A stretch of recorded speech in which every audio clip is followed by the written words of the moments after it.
Hello and welcome to the Confused by the Drug Supply Chain Security Act webinar. We are excited to present this presentation to you. We will get started momentarily. We have many people that are joining, and once that starts to slow down, we will get started.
Hello and welcome to the Confused by the Drug Supply Chain Security Act, DSCSA webinar. We will get started in just a moment, just giving everyone a chance to join.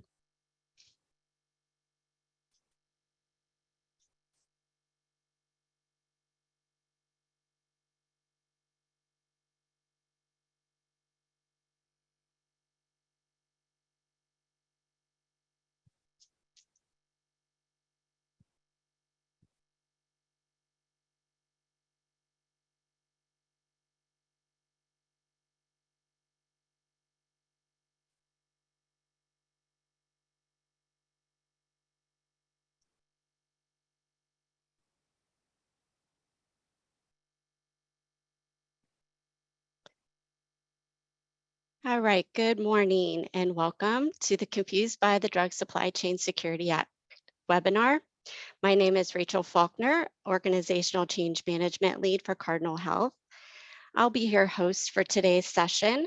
We are excited to offer this presentation to review the Drug Supply Chain Security Act and help to hopefully answer questions that you may have, and so you'll be ready for November 27th, 2023.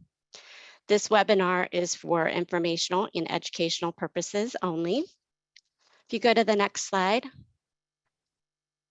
we will be using polling today to gauge your interest or to gauge information on different topics as we go throughout.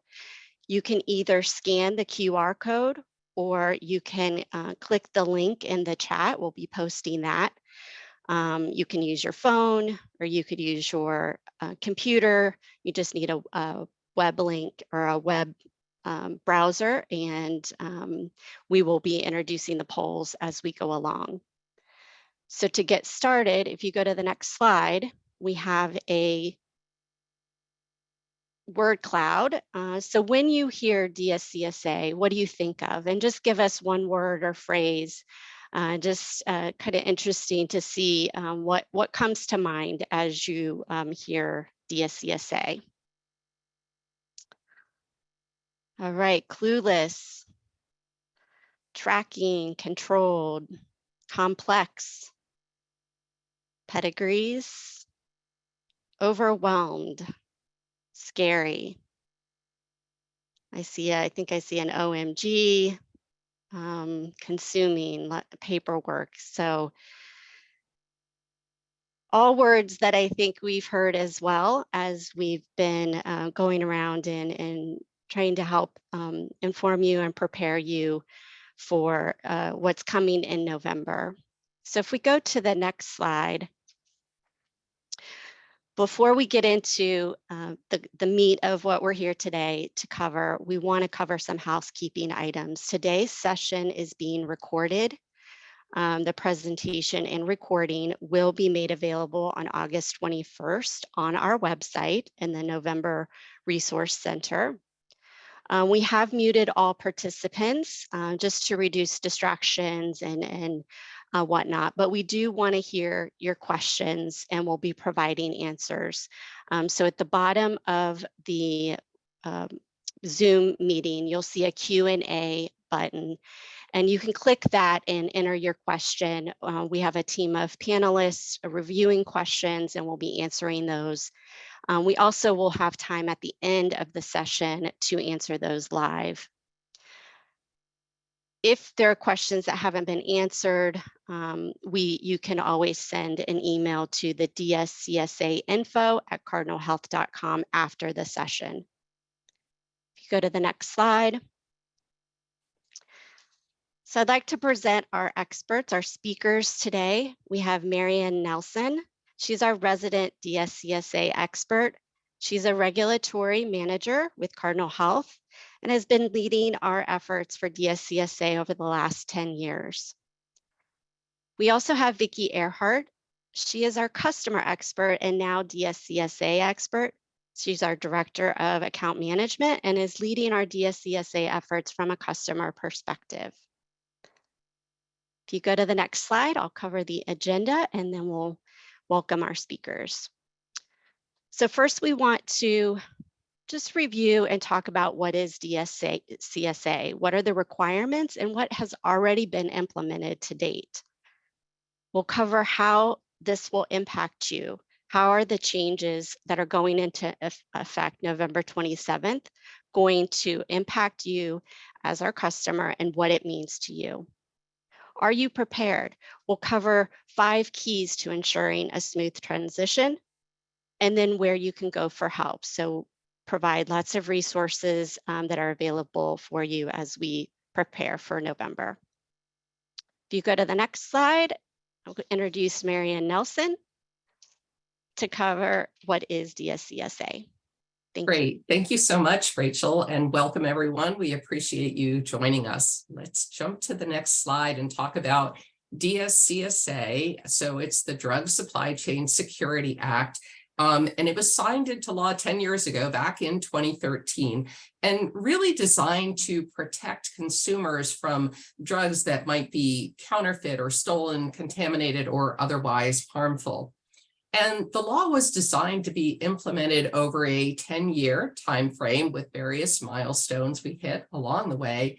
And now we're just a few short months away from the final milestone in November of unit level traceability. Let's go to the next slide and talk a little bit about, what is in effect today, right? So there have been requirements that dispensers have an obligation to follow going back to 2015. And the first is that we transact only with authorized trading partners. So that means if you're buying from a manufacturer, that they have a valid FDA registration. And if you're buying from a wholesale distributor like Cardinal Health, that we have a valid license under state law. And then next, everyone needs to have processes in place to identify, investigate, and notify on suspect and illegitimate product. And then the next is that you only want to accept ownership of an RX drug if the previous owner provides you transaction data. And that is the transaction information, transaction history, transaction statement. You'll hear it referred to as TITHTS or sometimes as the 3 Ts.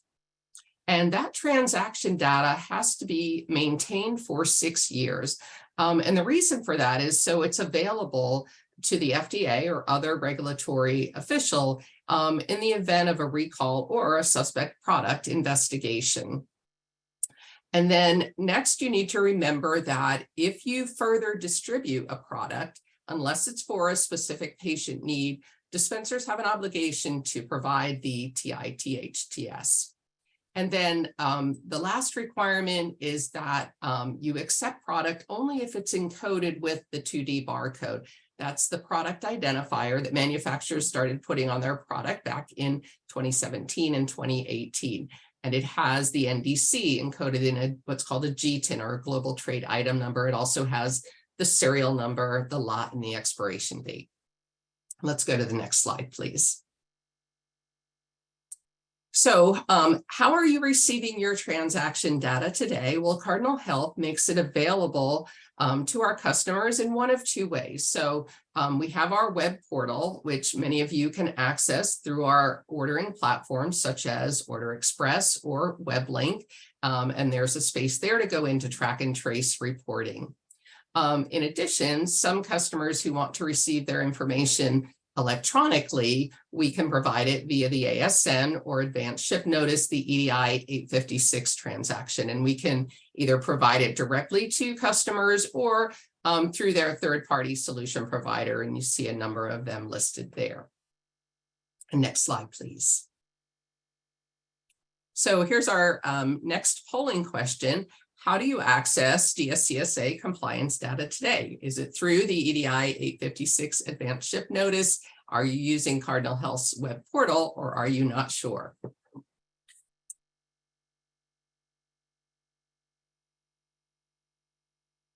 All right, so it looks like most of those who are accessing it are using our web portal, but there's many who aren't really sure. And I understand that, right? And in case you have had a request to look for transaction data, you may not be actively looking at it. We're going to talk today a little bit more about how you're going to be able to get that data in future state come November. Next slide, please. All right, so as we're on this path to November 2023, let's talk about what changes are going into effect in November, how it's going to impact you with the next slide. So there are what are called the enhanced drug distribution security provisions of the law that go into effect this November. And the first is that the transaction information and transaction statement have to be exchanged in a secure, interoperable electronic manner. And then that transaction information has to include the product identifier at the package level for each package in the transaction. That means we have to include all the individual serial numbers in the transaction information. Next, we need to have systems and processes for the verification of product at that serial number level. And we'll talk more about what verification is in just a minute or two. And next, we have to have systems and processes to promptly respond with transaction information and statement upon request from the FDA or other regulatory official, or if not responding directly with the TI and the TS, to promptly facilitate the gathering of that information. These are generally going to be referred to as tracing requests, and generally they're going to be regarding a suspect illegitimate product investigation or a recall. And lastly, we have to have systems and processes to associate a saleable return with the original transaction information that was provided. Next slide, please. All right, so now we're going to get into some of the key changes, and Vicki, I believe you're ready to take that on. Sure am. Good afternoon, everyone, or morning, depending on where you're at. So we just want to go through some of the key changes that impact you as a dispenser. So we can go to the next slide. So some of there's 5 major areas that really impact you that we will go through. One is the interoperable data exchange, how us as a wholesaler will send DSCSA transactional data to you, global location numbers, what is needed there if you have not supplied those to us, verification of product, exception handling, and product returns as well. And we can go to the next slide because we're going to go deeper into each of these topics here. So first, as a whole, which change are you most interested in and want more information about? 1, interoperable data exchange at the package level. 2, GLN. 3, verification of product. 4, exception handling processes. Or 5, product returns.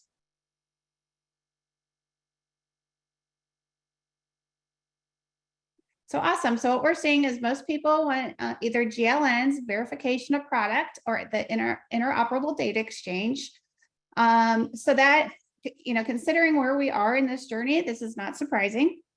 Right now, I think our focus has been on making sure everybody gets a GLN, and also making sure making sure that you're signed up if you're using an EPCIS provider with Cardinal, as well as an EPCS provider, to get that information to you and be able to test and onboard with you. So we can go to the next slide and go into each of these a little bit deeper. So when we say interoperable data exchange, there's two different ways you as a dispenser will be able to receive this data from Cardinal Health. One is through our Cardinal Health web portal. Just as Mary Ann showed previously, there will be a link on WebLink and Order Express that you will be able to link to get any of your transactional data. This will be out there closer to 11/27. It'll be a separate link, and we will have a webinar on how to use these reports in the October timeframe. Also, if you don't want to use a web portal, you might want to use our web portal and go to the various web portals of a wholesaler or manufacturer. You might want to invest in a third-party solution provider. What this does is these solution providers aggregates where you may purchase from. So if you purchase from multiple wholesalers, again, you may want to look at this because it's a one place that you can then get all of your transactional data in one place. The ASN does not go away if we're already sent it and it's requested, but it will no longer serve as the DSCSA compliance data document. You will need to use an EPCS third-party solution provider or get a direct AS2 connection to your site. Next question, or next slide, sorry.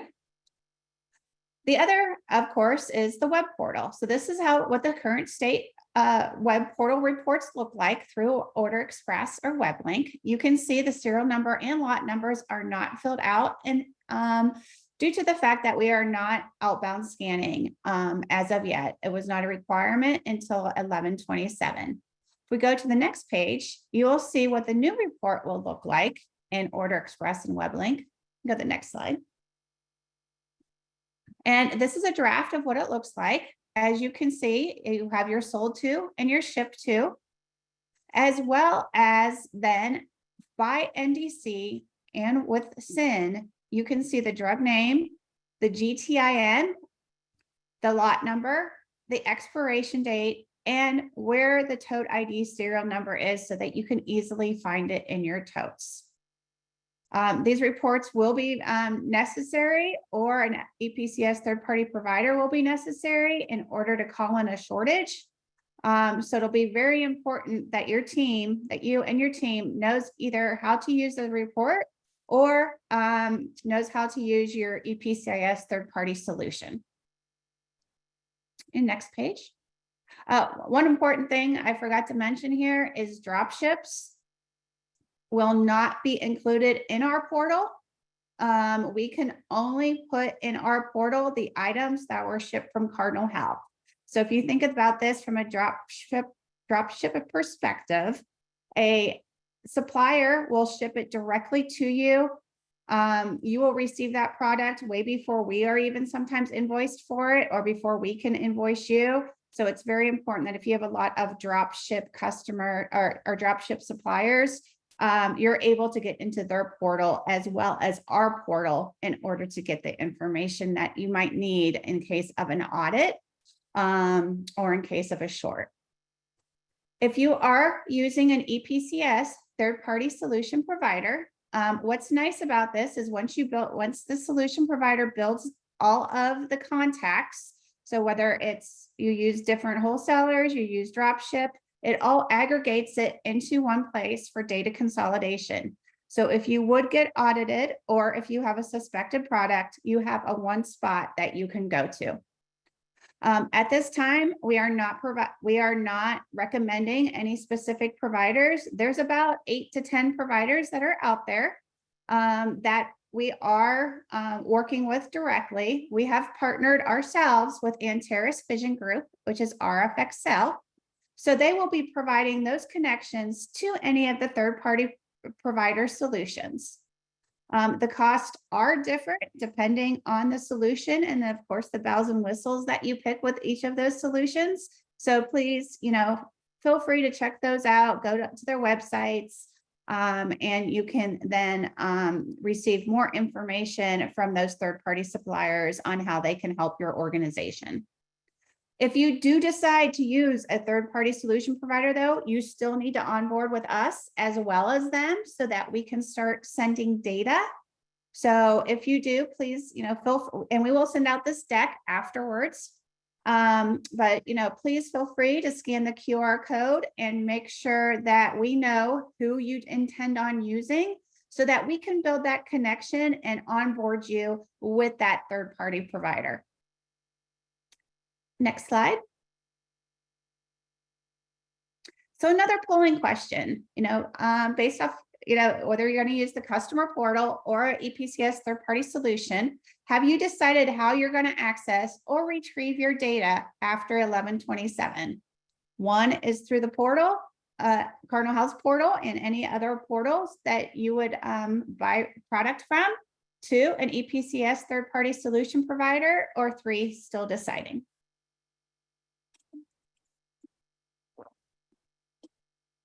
So it looks like a lot of people are still deciding it. And there's a lot of people still using EPCS third-party solution providers. That's great. Again, our reporting portal is out there as well for everyone to use. So this is great information. Make sure that you are onboarding with us and provide us that information so that we can onboard you. Next question, or next slide, please. So GLNs, that was a topic of conversation too, or a very important conversation of when is a GLN required. So any customers need to have a global location number. So if you have one ship to, it's a unique identifier. If you have multiple ship tos, then each ship to will need its own unique identifier. If you have multiple accounts into one ship to location, you will need one GLN. You can have to think of the GLN as your social security number or your DEA number. It is needed. It's not wholesaler specific. So if you do buy things from others or buy straight from the manufacturer, you can use the same GLN.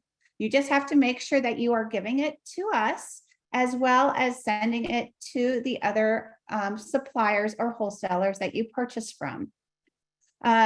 One very, very important thing is we have to have a GLN for you in order to transact business with you come 11/27.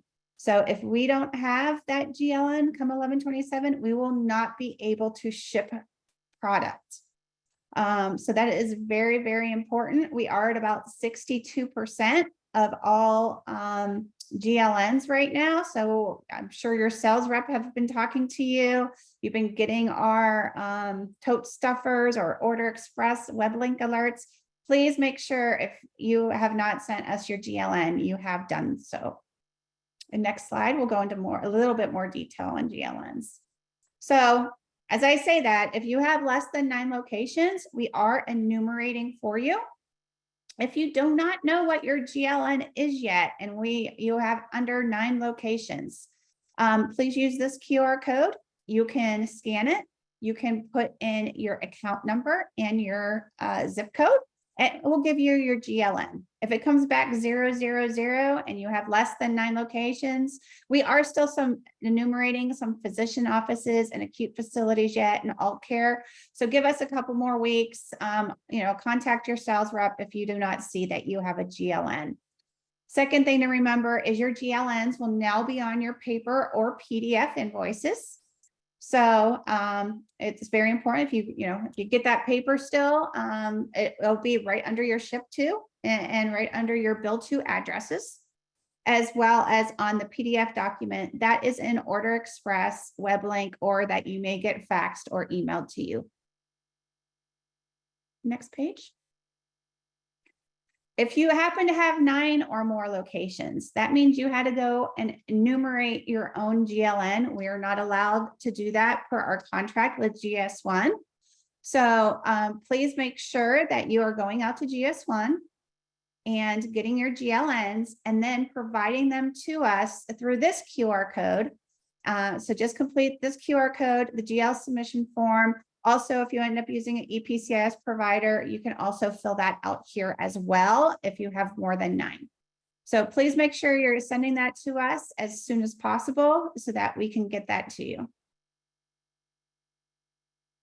Next page.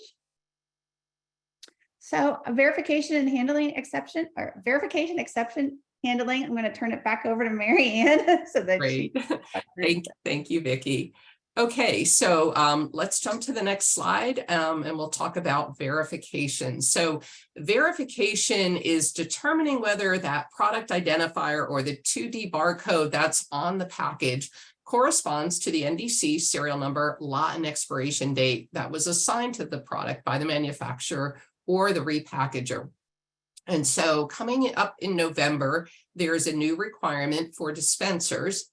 If you are investigating a suspect product, you have to not only verify the lot number, but also that product identifier, including that serial number of at least 3 packages or 10% of the suspect product, whichever is greater, or all packages if there are fewer than 3. Now, people, get a little concerned when they see those percentages and am I going to have to go get a calculator to figure out what I have to do? So let's just level set. You don't have to do this every time you receive product. This is only required if you are investigating a suspect product. So think about over the past year, how many suspect product investigations have you had? And you can use that as kind of a determination of how frequently you are going to have to do that. But if you are investigating a suspect product, this is now going to be a responsibility in November. So it's important that you add this to any SOPs you have regarding your suspect product investigations. And you might ask, well, how do I do a verification, and can my wholesale distributor do that for me? And the answer is no, because the verifications have to be done with the manufacturer directly. So if you're using one of those third-party solution providers that Vicki referenced, they may be able to assist you with the verification request. But if not, every bottle has a contact for the manufacturer on it. So it might be, an 800 number or a way to get to them. And you can always contact the manufacturer via phone or email and do the verification in that manner. And just the other reminder is to make sure you do have those SOPs in place for investigating suspect product, so that if you do get audited, or if you are requested by a state regulator or the FDA for information, you have a process to follow to provide them what they're looking for. The next slide, please.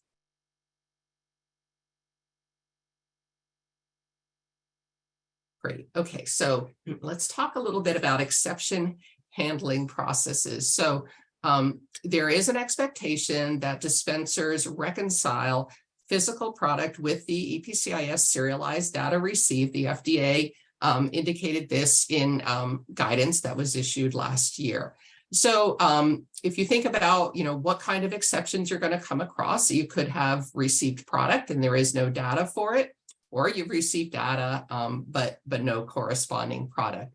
And now that we're going down to a serial number level, this reconciliation gets complex and is going to take some time to work through. Now, you reconcile today, right?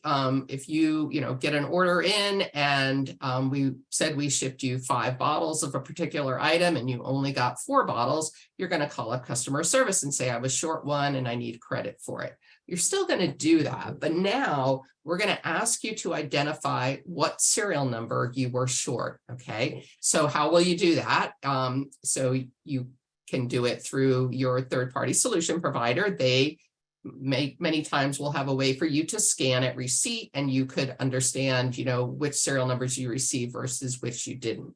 But even if you didn't, you can always go to our portal and pull down what serial numbers we said we shipped you, and then look at your product, and you'll be able to tell us what serial number you didn't receive.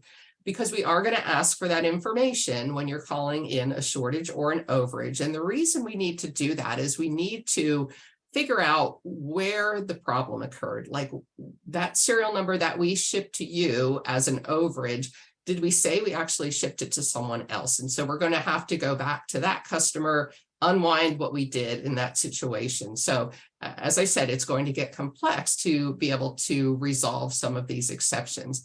And as a result of that, one change we are making is when you do have free goods or an overage, today you may say, hey, just bill me for it, I'll keep it. We're going to ask you that you return any overages or free goods. We don't want you to have to keep product while we go through this reconciliation process, understanding that it often could take several days before we can get an answer to you. So be aware it's going to be a little bit different as we deal with exceptions after November 27th. And the next slide, please. All right, we were talking about returns. And so Vicki, you can share a little bit more about how returns are changing come November. Yep, we can go to the next page. So product returns, any products that are returned have to be returned to where you purchased them from. So where this is really important is the data must match. So as you think about this, the serial number that we sold you has to be the serial number that you returned to us. Some 340B implications that go to this is that a 340B product must be returned under the 340B account. So if you're a retail pharmacy that has a 340B account, you must return that product under the account that you purchased from. The return may not be submitted under the non-340B account at the same address or license. Any merchandise transferred through the credit replenishment program will not be eligible to be returned to Cardinal Health at all. So if you are a 340B facility that does credit replenishment, once you move that product over to the 340B contracting entity, that product can no longer be returned to Cardinal Health. So it's very important that you move that over at the time for patient use, not move it over and let it sit in inventory, because we will not be able to return that product to Cardinal Health. Everything else with the 340B replenishment program stays the same. It still works as normal. You just will not be able to return that product once it is moved to that 340B facility or account. Next page. So in order to return the product in the future, it has to, of course, be a product for sellable return. What that means is that the product that we sold to you, the GTIN and the serial number, lot number and expiration date will have to be provided. So really, it's the serial number will be have to be provided in Order Express or web link, or to customer service if you're calling in the return to customer service. The silver lining around this is you no longer have to try to pick what invoice it goes to. The systems will automatically figure out what invoice the serial number was purchased under, and we'll give you that credit based off of that invoice and when you purchased it. So if you think about it, we will also, you'll be able to key those in via web link or Order Express manually, or web link and Order Express will be offering a scanning capability. I highly recommend the scanning, especially if you have a lot of returns. The Order Express mobile app will need to be downloaded to do the scanning come 11/27. We are working on a tethered scanning solution, but that will not come until the first quarter of 24. WebLink is working on a tethered scanning solution right now. Technology is a little bit newer there, so we're able to do that a little bit quicker. But I would recommend, and there'll be more to come on this. I would recommend trying to scan these at all possible versus having a key in the serial number. There's been a lot of questions about what if the serial number is not found and we purchased the product before 11/27, before scanning was required. What will happen then is customers will be prompted to select an invoice if the serial number was not found. similar to the current state process. So if the serial number is not found and you know you purchased the product before 11/27, you'll just be able to pick the invoice that you purchased that item from, and we will issue a credit based off of that and based off of your return policy. Next page.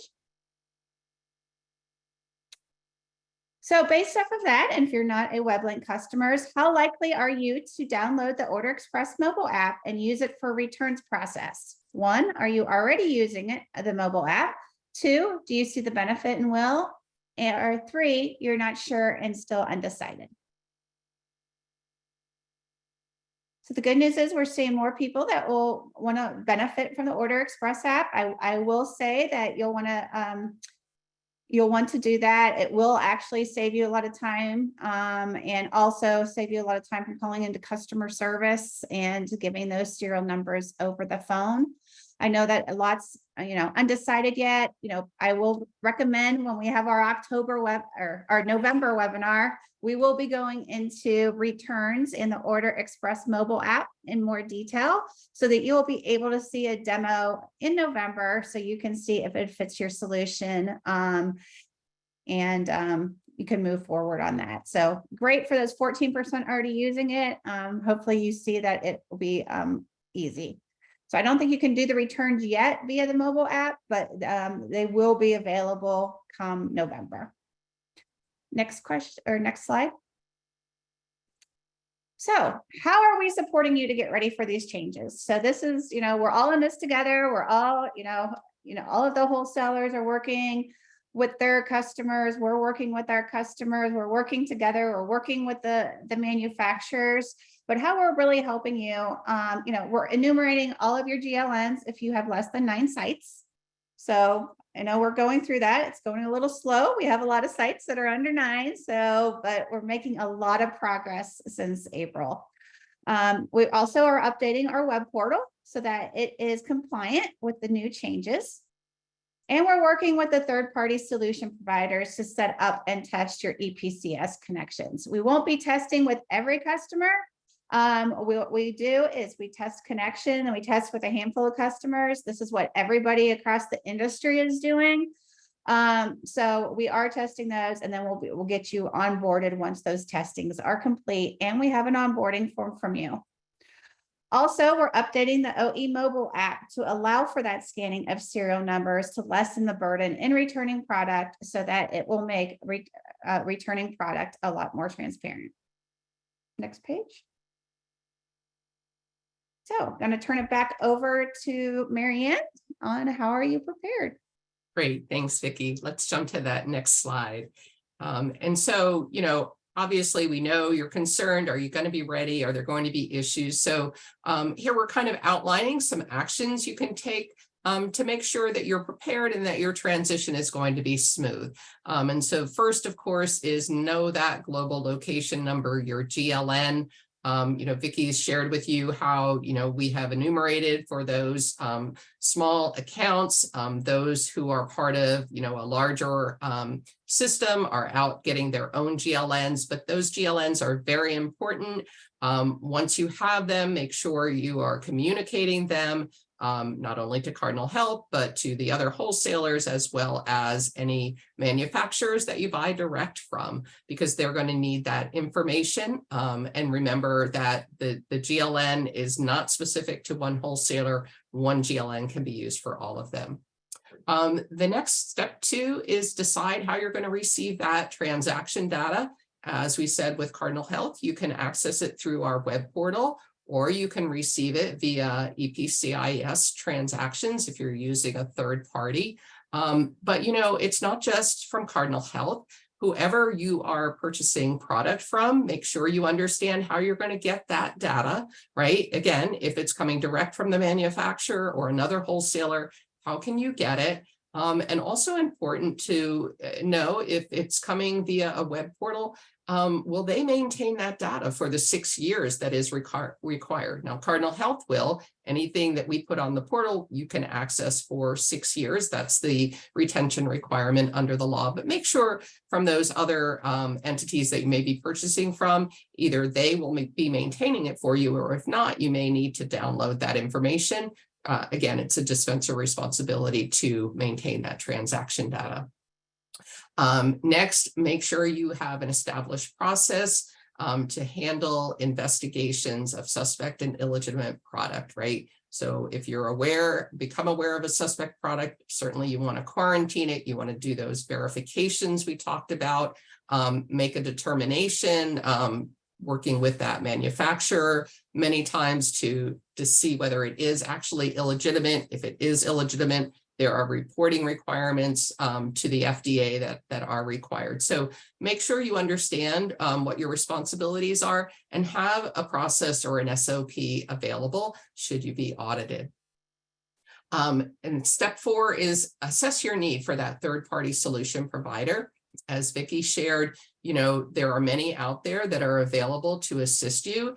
It's not necessarily a requirement, but it could be beneficial if you purchase from many different suppliers and you want to have all of that information consolidated in one place.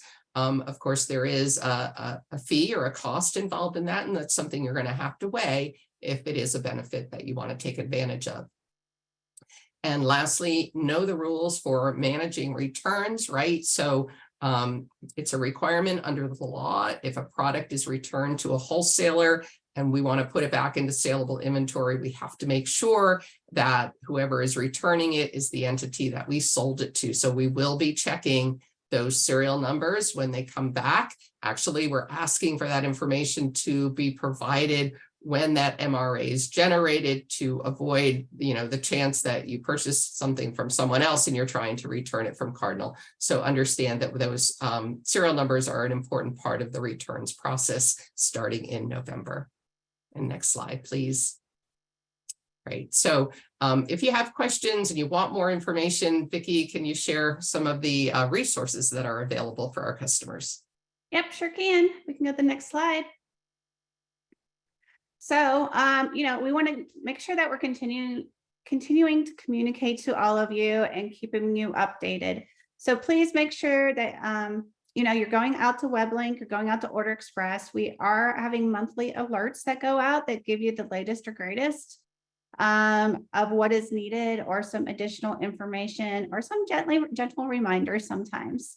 Of course, there is the Counter Talk podcast that is out there. And what does DSCSA, what does it mean to you? There's a link here, and we will send this out, of course, afterwards to everybody that attended. And we will also have a link to this presentation on our internet page. Also, the GS1 US Cardinal Health Joint Webinar that we did a couple months ago is also out there. We will continue, like I said, to have webinars with all of you that you can join and register to. So the compliance data webinar, we will be going into more of the EPCS third-party solution provider and our actual reporting. A returns and exceptions webinar will also be in November that you can register for in October. So, just a reminder, know what your GLN is. If you have not given them to us yet, please send it to us. If you're going to use an EPCS third-party solution provider, please make sure that you have sent us an onboarding form so that we can onboard you. And then, of course, make sure, as Mary Ann talked about, the 5 steps, make sure that, you're aware of the returns and exception process, including some of the mobile scanning that we're going to offer, and what, some of the things that you need to do there at your site to get ready for 11/27. Next page. So there's also some more available resources. If you go to the FDA website, the Drug Supply Security Chain Act, you can read more through that. Our pharmaceutical tracing website has a November 23 DSCSA Resource Center. It has a lot of these presentations that I just discussed a few minutes ago, links out there, as well as some very, very robust FAQs. Lots of FAQs, so take the time. We do try to have them segregated by topic that we talked about today. And then if the FAQs can't help you, please send questions to here at the bottom, DSCSA info@cardinalhealth.com. So we will We have someone manning those emails at all time and should get back to you within like 48 to 72 hours. Next slide. So I think with that, we're going to go through some of the questions. We might not get through them all. If not, we will try to make sure that they are added to the FAQs and responded to in that way. So we can, all right, start the Q&A. All right. So what will happen if a tote is misplaced in transit? Will we need to do any legwork to have this stuff updated, or will you update accordingly if it goes from you to the wrong location to me? Yeah, I'll take that one. So yeah, if a tote gets misplaced or lost, if it's never been at the pharmacy, we wouldn't expect you to have to do any work on that. We will handle it like we do today with any misplaced totes. We'll identify where it is, bring it back, and make any adjustments that are needed to the serialized data that had been provided for the items in that tote. All right, I have one. How will this impact pharmacies that use both retail and 340B inventories? I can take that one. Okay. You want to do that one? I think the main consideration is really regarding returns, right? So, if you are going to return a product, it needs to be, the serial number needs to be returned under whichever account purchased that product. So if it was purchased under the retail account, that's what the account of the return needs to be. If it was the 340B, it has to be returned under that particular account number. Yep, and I think to tie in also that if you have a contracting facility and a retail facility at the same site, it can be the same ship to GLN. What is different there is your sold to GLNs will be different. So if it's a retail account, your sold to GLN, of course, will be your retail site sold to. If it's a 340B contracting facility, your sold to GLN will be the covered entity. All right, I have a couple questions around suspect and illegitimate product. So is there a summary sheet of what could constitute a suspect or illegitimate product? And then are there SOPs or sample SOPs or templates for pharmacies to use or dispensers to use? Yeah, actually, the FDA has issued guidance that included what should be looked for to identify a suspect product. And so they list such things as, the labeling looking different, or maybe containing, foreign terms, or maybe the NDC number isn't present. So Rachel, I think we can, in our Q&A, update a link to that guidance from the FDA, so people can take a look at that. We do not have templates for SOPs developed right now. But I think what I would suggest is, the law is very specific about what steps need to be taken as part of a suspect or illegitimate product investigation. And remember, these requirements went into effect in 2015. So the best approach is probably to, look at what is in the law and make sure you've listed those steps that are going to include quarantining the product, doing the verification, reaching out to the manufacturer to understand, is the product something that they consider to be illegitimate, or maybe it was just a discrepancy in packaging because they used a different line. So the other piece I think important to know is if there is a determination of illegitimate product, there is a requirement to notify the FDA within 24 hours, and there is a specific form that should be used. It's called the 3911. Again, all of this information is in the statute as well as guidances issued, but Rachel, I think we again can work with our FAQs to maybe make it a little bit easier for our customers to pull out that information. Okay, excellent. So this one is around GLNs. So we say all physical locations will need a GLN.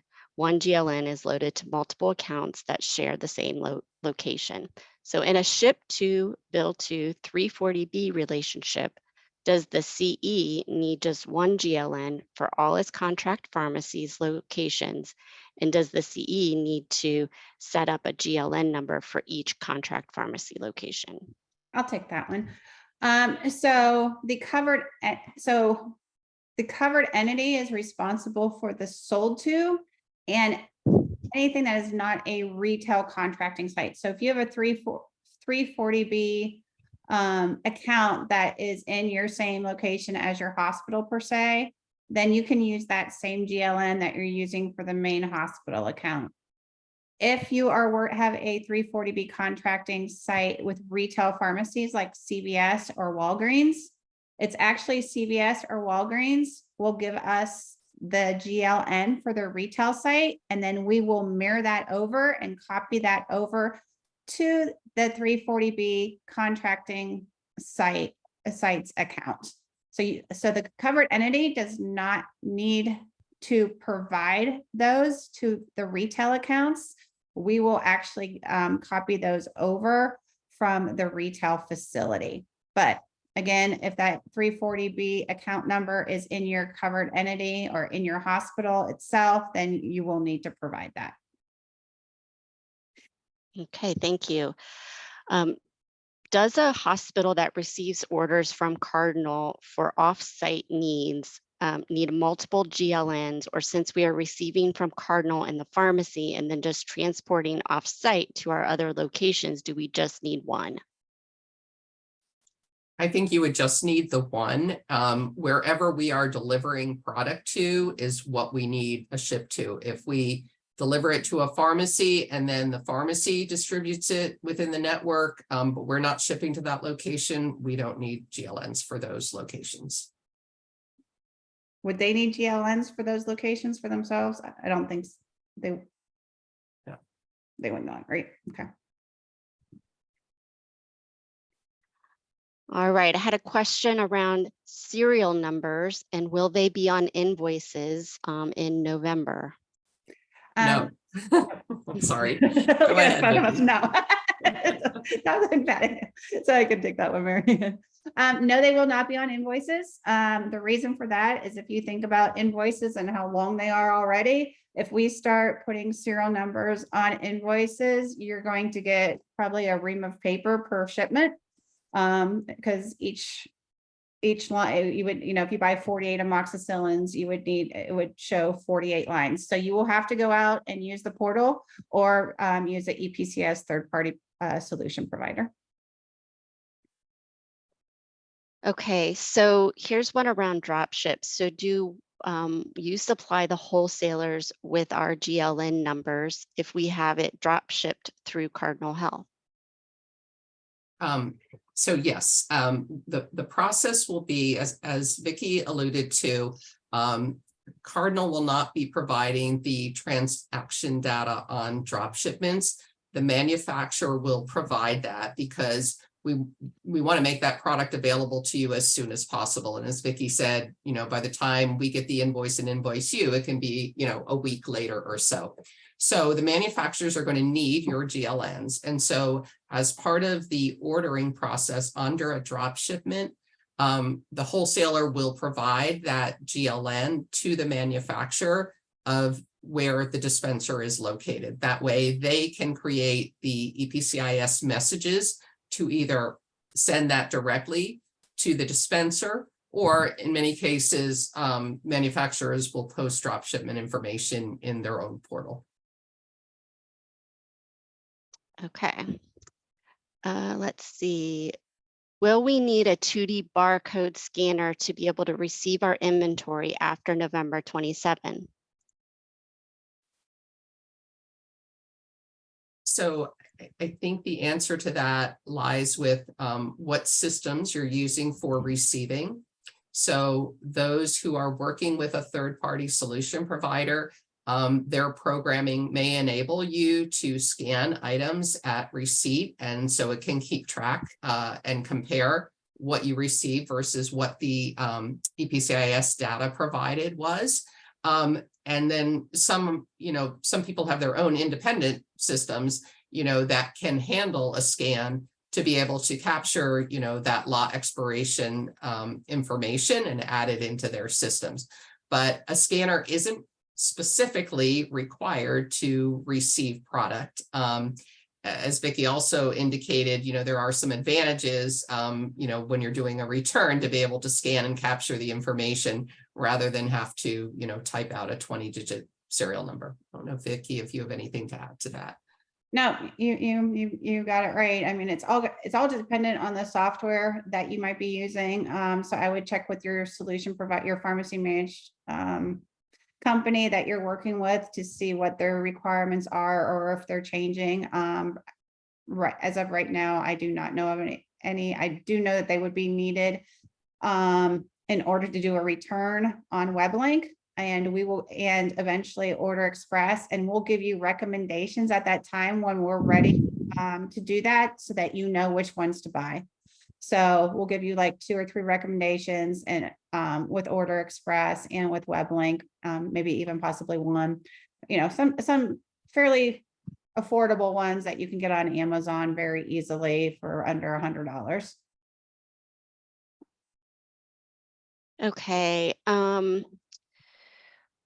Let's see. Do we have a time frame or ETA for having EPCIS live? Yeah, so we are working with the third-party providers on that right now. Right now, we're still in the testing phase with all of them. We're not onboarding yet. We are also, we have started our outbound scanning, but it's not at 100% yet. Manufacturers are still, of course, complying with the law. So as they comply, then our outbound scans will increase as well. So we don't have anyone onboarded yet. We, from a customer standpoint, we're working over, the next month to start onboarding, but it will be a little bit of a slow process and it'll go very quick. But our goal is to try to get it up as much as possible by the beginning of November.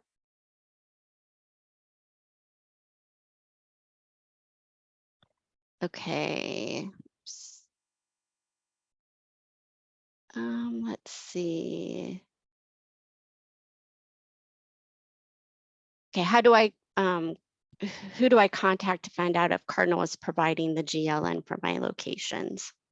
You could talk to your sales rep, or once we send out this this deck or the current November goodness gracious, August communications that is going out here this week, there is a QR code that you can scan and you can put in your account number and your zip code and see if the GLN has been enumerated.